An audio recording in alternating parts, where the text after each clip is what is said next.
Hi friends, welcome back to real talk Telugu. ఈరోజు మనం review చేయబోయే సినిమా రావ్ బహదూర్. ఈ సినిమా రెగ్యులర్ కమర్షియల్ మూవీ కాదు, ఇది ఒక psychological mystery drama. Director Venkatesh Maha unique story టెల్లింగ్తో డిఫరెంట్ సినిమాటిక్ ఎక్స్పీరియన్స్ ఇవ్వడానికి ట్రై చేశారు. హీరో సత్యదేవ్ యాక్టింగ్ సినిమాకి బిగ్గెస్ట్ హైలైట్. తన పర్ఫార్మెన్స్ చాలా న్యాచురల్గా ఉంది.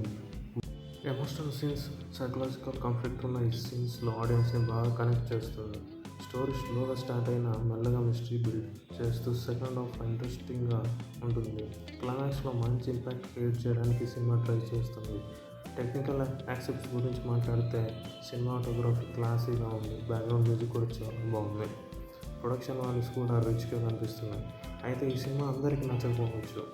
మాస్ ఎంటర్టైన్మెంట్ కావాలనుకునే వాళ్ళకు కొంచెం స్లోగా అనిపిస్తుంది, కానీ థ్రిల్లర్స్ని ఇష్టపడే వాళ్ళకి మాత్రం ఇది మంచి ఎక్స్పీరియన్స్ ఇస్తుంది. ఓవరాల్గా రావ్ బహదూర్ ఒక డిఫరెంట్ అటెంప్ట్. అలాగే Satyadev performance, unique story, visuals కోసం థియేటర్లో ఒకసారి చూడొచ్చు. ఎర్లీ ఆడియన్స్ రెస్పాన్స్లో యాక్టింగ్, ఒరిజినాలిటీ, సెకండ్ హాఫ్ని చాలామంది అప్రిషియేట్ చేస్తున్నారు. అయితే కొంతమంది నరేషన్ కొంచెం స్లోగా ఉందని కూడా చెప్తున్నారు. Final rating 3.7/5 stars. ఈ వీడియో నచ్చితే వీడియోని లైక్ చేయండి, ఛానల్ని సబ్స్క్రైబ్ చేయడం మాత్రం మర్చిపోండి. మీ కామెంట్స్ ఏమైనా ఉంటే తప్పకుండా షేర్ చేయండి. Thank you.